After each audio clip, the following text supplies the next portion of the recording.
सुप्रभात बच्चों। आज हम लोग हिंदी पाठ्य पुस्तक के पाठ 5 को शुरू करने जा रहे हैं, जिसके का शीर्षक है यात्रा एक अनोखे पक्षी द्वीप की। अनोखे एक नया शब्द है। अनोखे अनोखे का क्या अर्थ है?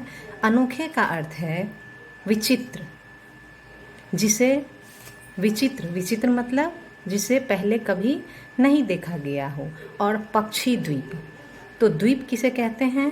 द्वीप का अर्थ होता है भूखंड।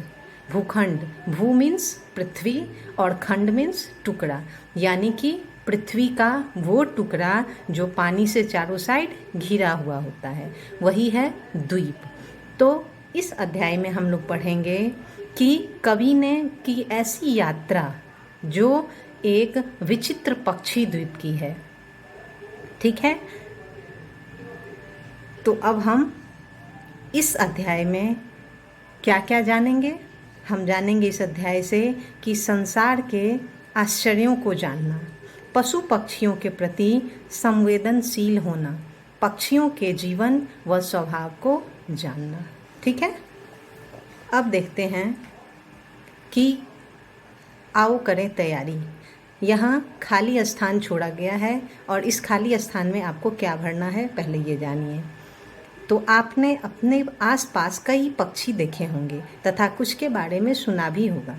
विशेष अवसर पर या कुछ अलग दिखने वाले 5 पक्षियों के नाम लिखिए। तो बच्चों, आपको यहाँ पे क्या लिखना है?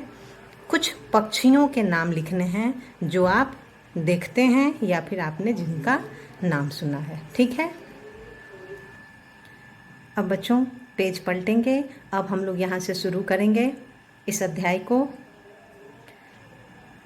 पेज खोल लेंगे आप लोग, पेज 48, और ऊपर से ध्यान देंगे। ऊपर के लाइन को मैं पढ़ती हूँ और पढ़ के आपको समझा देती हूँ।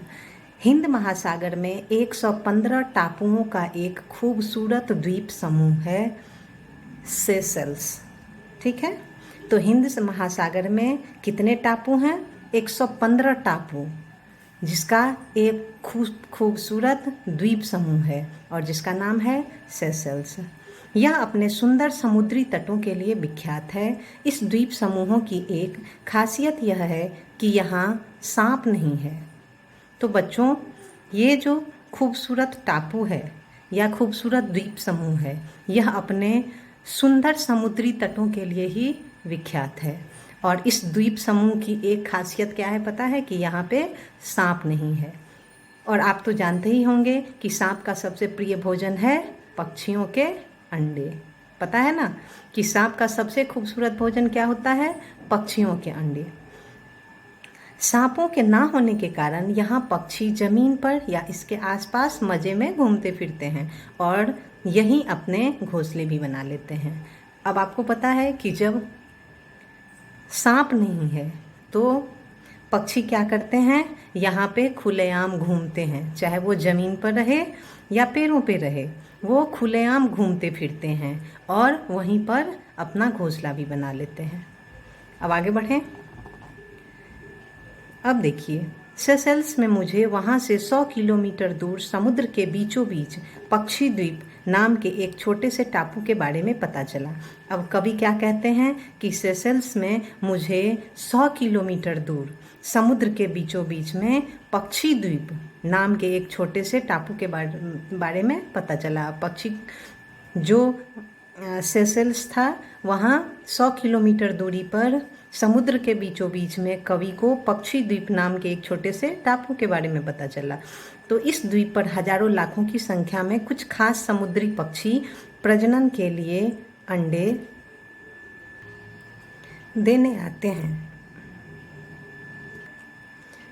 आते हैं और कुछ महीनों में बच्चों के बड़े हो जाने पर फिर उड़ जाते हैं। इस छोटे से द्वीप में मनुष्य के जाने पर कई प्रतिबंध हैं।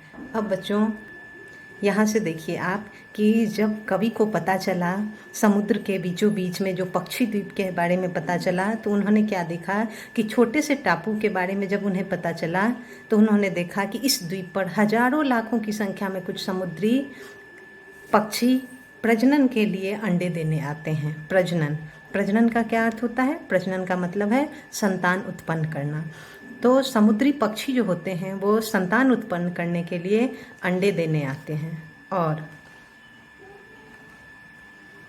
कुछ महीनों में बच्चों को बड़े हो जाने पर फिर उड़ जाते हैं, और जब उनके बच्चे बड़े हो जाते हैं तो फिर वो क्या करते हैं, उड़ जाते हैं।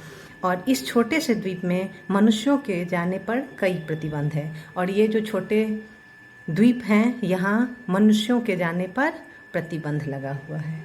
अब हमने अनुमति लेकर अपने कैमरे के साथ इस अनोखे द्वीप पर जाने का मन बनाया। अब कवि ने क्या किया, अनुमति लेकर कि मैं अपना कैमरा लेकर वहाँ जाना चाहता हूँ, इसकी उन्होंने अनुमति ली और अनुमति लेकर वो उस द्वीप पर जाने का मन बना लिए। इस द्वीप का कुल घेरा 5 से 6 किलोमीटर होगा, और ये जो द्वीप है उसका जो घेरा है, घेरा मतलब चारों साइड से घिरा हुआ, वो कितना है, 5 से 6 किलोमीटर है।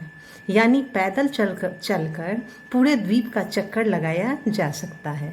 कवि का कहना है कि ये द्वीप का जो घेरा है ये 5 से 6 किलोमीटर है, यानी पैदल यहाँ पर चलकर चक्कर लगाया जा सकता है। लेकिन जिन जगहों पर पक्षियों ने जमीन पर अंडे दिए हैं वहाँ जाना मना है। अब कवि क्या कहते हैं कि इस घेरे का चक्कर तो पैदल लगाया जा सकता है, लेकिन जिन जगहों पर पक्षी जमीन पर अंडे दिए हुए हैं वहाँ जाना मना है सबका। एक छोटे से हवाई जहाज में बैठकर जब हम इस द्वीप पर उतरे तो हमारे सामने द्वीप का सुंदर दृश्य था और चारों ओर पक्षियों का कोलाहल। कोलाहल का अर्थ होता है शोर, ठीक है। तो कवि ने क्या कहा कि एक छोटे से हवाई जहाज में बैठकर जब हम द्वीप पर उतरते हैं तो हमारे सामने द्वीप का एक सुंदर सा दृश्य सामने आता है और चारों ओर पक्षियों का कोलाहल है। कोलाहल मतलब शोर है, ठीक है बच्चों। तो यहाँ तक आप समझ गए होंगे। अब अगली वीडियो में मैं इस अध्याय को पूरा कर दूंगी, ठीक है। धन्यवाद।